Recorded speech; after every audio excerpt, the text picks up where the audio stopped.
Bezrat Hashem, la Gemara de ce matin, dans le Chok l'Israël, c'est Baba Batra 57b.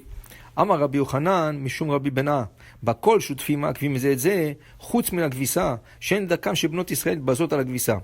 Alors, comme vous savez, Baba Batra, c'est une Gemara qui contient beaucoup le code civil. Code civil, ça veut dire comment on a droit de construire des immeubles ou de maisons, combien il faut séparer une maison de notre maison, les arbres qu'on plante, comment il faut les planter dans un jardin, comment il faut éloigner du voisin. Tout ça, le code civil, tout le code civil est basé sur notre Torah, sur notre Gemara. C'est la Gemara de Baba Batra. Et en vérité, très conseillé pour des ingénieurs, ceux qui veulent travailler avec le code civil, c'est de consulter cette Gemara. Elle contient tout le loi.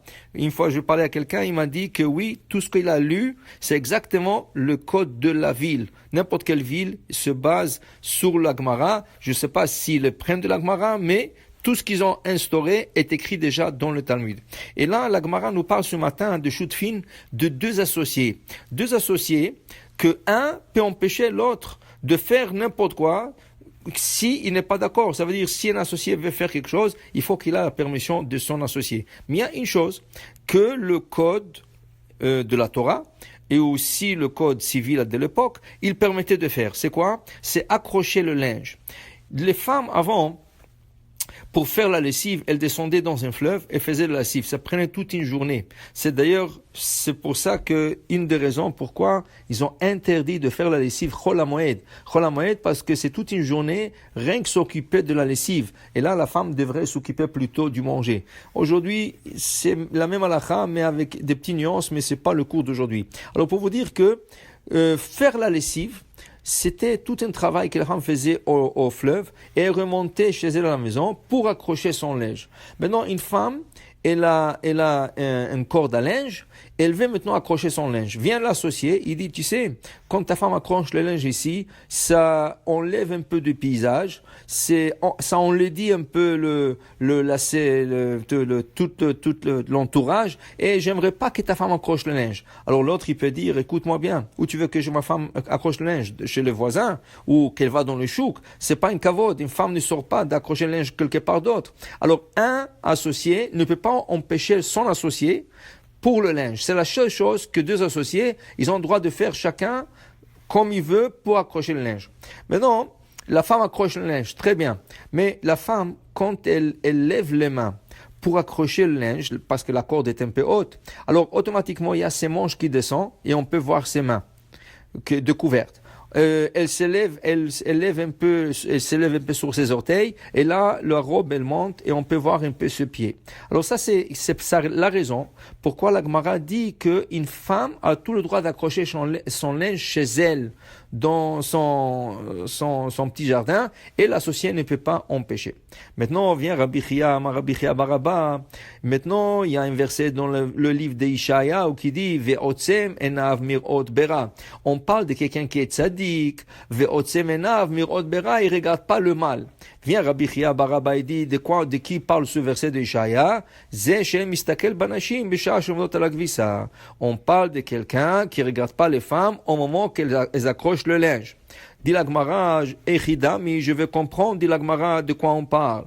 Il dit Kadal Kachriti, s'il y a un autre passage où passer, et cette personne a décidé de passer dans cette allée où la femme accroche le linge, ça veut dire qu'il a vu la femme accrocher le linge, et il passe exprès par là-bas pour la voir, et pour voir ses bras qui sont découverts, et ses pieds un peu qui sont découverts. Alors dit la Gemara, alors dans ce cas, c'est un rachat. C'est pas un tzaddik, c'est un rachat. On ne peut pas parler de Isaïe n'a pas parlé de cette personne. Les olam, dit la Gemara, elle a des lekadakachriti. Il n'y a pas un autre passage où passer. Et cette personne est passée là-bas. Et il a vu la femme, ses mains étaient découvertes et ses pieds étaient découverts. Alors, quoi, elle est tzaddik, tu veux me dire? Alors, non, un oussou. Oui, il n'est pas en défaut parce qu'il n'avait pas où passer, mais c'est pas un tzaddik. Alors le Olam a tout jamais de quoi parle le verset dans le livre d'Échaïa, Delekadar Kachriti, il n'y a pas où passer et cette personne est obligée de passer par là-bas. Et la femme est en train d'accrocher son linge, va filoachi mi baile le menas nafshe, dit Rashi, il fallait qu'il baisse ses yeux. Alors la personne est obligée de passer, très bon, mais baisse tes yeux. Tu n'es pas obligé de regarder la femme. Tu dis, oui, je suis obligé de passer, mais regarder, c'est pas une obligation. La même chose, on dit qu'une personne peut se trouver dans ces situations, pas seulement quand la femme accroche le linge, ça peut être chaque jour, ça peut être dans des mariages, que malheureusement on voit beaucoup de femmes qui ne suivent pas le code de la halakha, d'être bien couvertes, et des fois, ils sont mal habillés, et une personne est obligée d'être là-bas dans ce mariage, c'est son cousin ou son oncle ou n'importe quoi qui se marie, il est obligé d'être là-bas, mais il voit des scènes qu'il ne faut pas voir. Alors il est obligé d'être là-bas, mais on lui dit, tu veux être sadique, baisse tes yeux, ne regarde pas les femmes qui sont mal habillées. Ensuite, tu peux avoir cette scène à la banque, tu peux la voir dans un magasin, n'importe dans la rue. Alors chaque fois que tu vois une femme mal habillée, tu baisses tes yeux. Il y a un livre qui s'appelle Shomer Emunim, écrit par Rabbi Aaron Rota.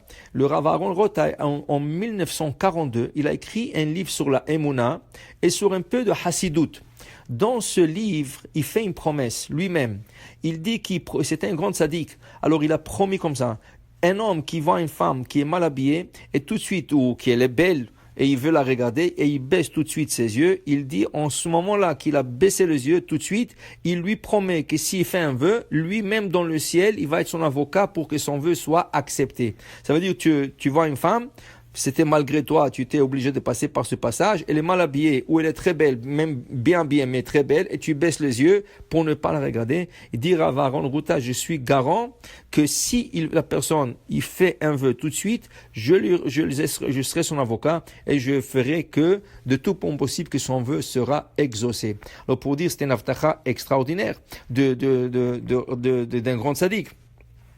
Mais pour nous enseigner aussi que beaucoup de fois tu trouves des situations que tu es obligé d'être, mais essaye d'être un peu plus pieux et de surmonter, ça c'est une épreuve que du ciel il t'envoie pour voir comment tu te conduis, et ça c'est la Hassidut.